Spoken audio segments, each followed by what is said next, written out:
నా కరముంది నా చింతామణి బామామణి కాంతామణి అని మేము ముద్దుగా పిలుచుకోండి ఎదురు అట్లా మీరు ఎట్లా పిలుచుకుంటారు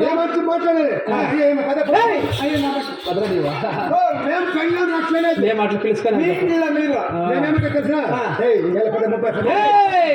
బోటి పిలిచేస్తారు బామా కాంతామణి ఈ దేవసభకి పిలిపించారు కారణం చూద్దాం చక్కగా చెప్తాను బామా చెప్పండి కదా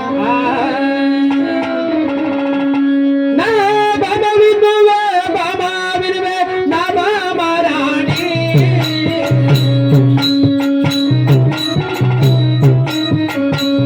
ఓ నా బామా రాణి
మన పాలకొండాపరి పడవలకి వేలనగా రచ్చమనది వెక్కాలనగా లచ్చు కుర్రాలు అవును సకలమైన సంపత్తో సౌభాగ్యమ ధనము రక్కము హస్తేశ్వర భోగ భాగ్యములు అన్ని ఉన్నదిగా పాలకొండాపరి పట్టణంలో ఇంకేం తక్కువ మనకు ఆ ఇంటిదారు మనకి 7 మంది కుమారులు సహా ఉన్నారు కదా కానీ ఎంత ఉంటే ఏమి పలమగానే మనకి ఒకే ఒక కొరంతగా ఉన్నది కదా బామా అటువంటి కొరంత ఏమి నాట అలాగే మీరు విశ్వ బామా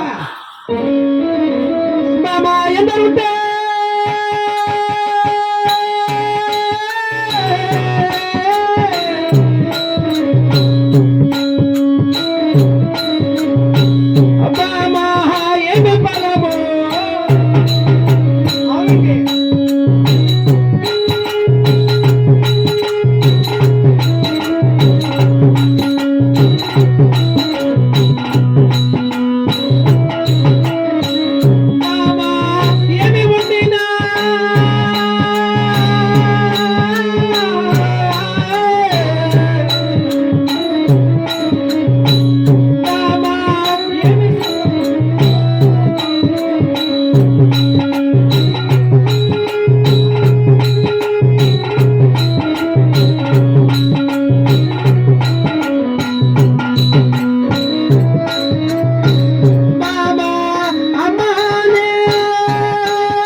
మన బాలకుండా ఎంతుంటే ఏమి పలవగాలి మనకి అమ్మ హబ్బారుడికి ఆడబడ సంతానం లేదు ఆడబడ ఇల్లు హంగమ లేదు జ్యోతుల రీతి లేదు సరి వారితో సుఖం ఈయన వారికి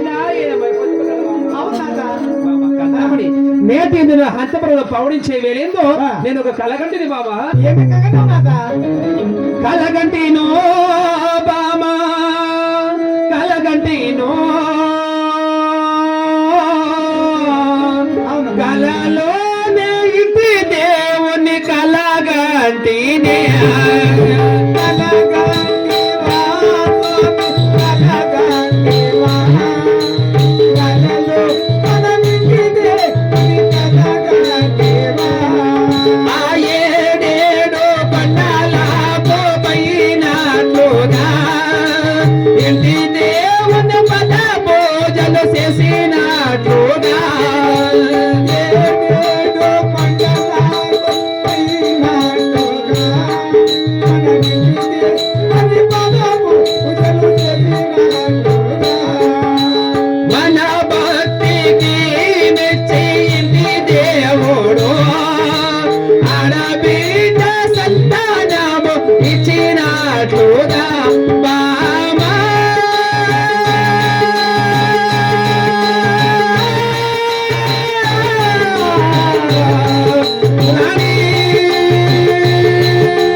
పట్టబెడిసి ఆ 7 పద్యాలు కూడా పైనట్లుగా ఇంటి దేవుని పాదములు చేసినట్లుగా ఇంటి దేవుడు మన భక్తికి మెచ్చి ఆడబిడ సంతానం అనిపించా కలకంటివి మహాభాగ్యం స్వామి. మన కల ప్రకారముగా ఈ పాలకొండ అప్పటి పట్టణ మంత్రికి ఉపయోగించి 7 పద్యాలు కూడా బయలుదేరాలి మామ. ఓరే మంత్రివర్య యాలప్ప యాల రెచ్చేపుండు ఏమే ఏమి ఇప్పుడు చెప్పిపోయింది తెలుసుదా? ఏమే ఇంకా ఎందుకురా ఇంకా రామ్మా ఇక్కడ. కానీ మన గౌరన్న గారు ఈ పొద్దు ఎమికిక్కల బాధలు అక్కడ వైకుంఠం చేరుతున్నారు. 12 గంటల సమయము పూజ అవుతుందంట. గోవిందులు పెట్టి మన పరతన గౌరన్న గారు ఎమికిక్కల బాధలో కూడా నేరుగా వైకుంఠం చేరిని పోయిందో. ఆ యమధర్మరాజు అనే పాదాలకు ఒక్కసారి గోయిందో. ఎంపాసు పాదాలకు ఒకసారి గోయిందో. చిత్రగుప్త అనే పాదాలకు ఒకసారి గోయిందో. గోయిందోలంత సలగా కాపాడప్ప గోయిందో. ఆ ద్వారప్ప గలస నేరుగా వైకుంఠం శరణి గోయిందో. ఇప్పుడు ఆ ఎప్పుడు ఎమికల బాధలకు నేరుగా వైకుంఠం చేరుతారు.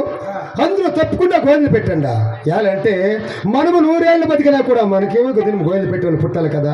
పుట్టింటాము సత్య తెప్పేలే సత్యపోతు పుట్టాలంటే కష్టం. 84 జీవరాత్రుల్లో ఆడు పుట్టి ఆడు సత్యతం 8 దినాలు అవుతుందో మనం పుట్టేకి. అందరూ గోవింద పెట్టండి.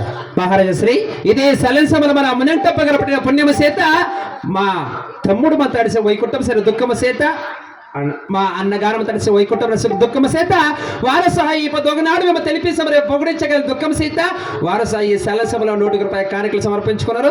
అదే రీతిగా మన వారప్ప గారు కొడుకైన మన గోవిందన్న గారు వారస మా తండ్రి గారు ఎంతో బాగా మమ్మల్ని అయితే సాకినారే. అట్లా మా తండ్రి గారు మొదటి వైకుంఠం సరే దుఃఖమ సీత వారస 100 రూపాయల కానుకలు సమర్పించుకొని ఆ వారప్ప గారిని ఏ రీతిగా అప్పుడు అంటే అబ్బా చెల్లి నోడు చెల్లి పోదివా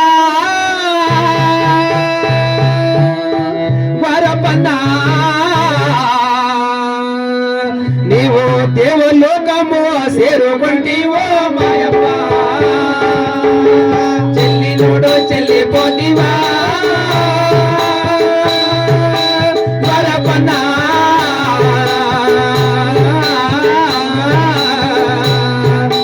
దేవలోకమా సేవకుంటివో మాయప్ప.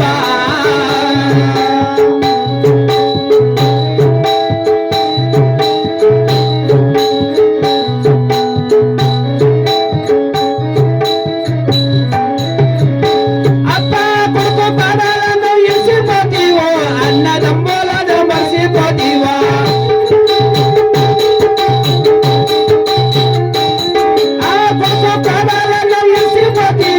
అన్నదమ్ములను మర్చిపోతివో యావ దేవుడు నిన్ను పోహెను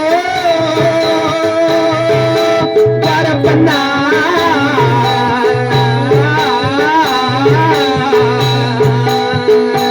అన్న దేవలోకము సేరుకుంటివో మాయప్ప. చెల్లి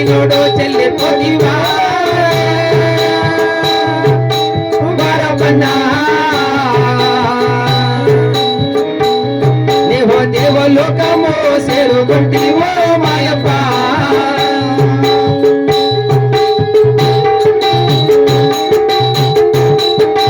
కట్టిన ఎల్లో ఇసుమనివో బంద బలగమే మర్చిపోతీవా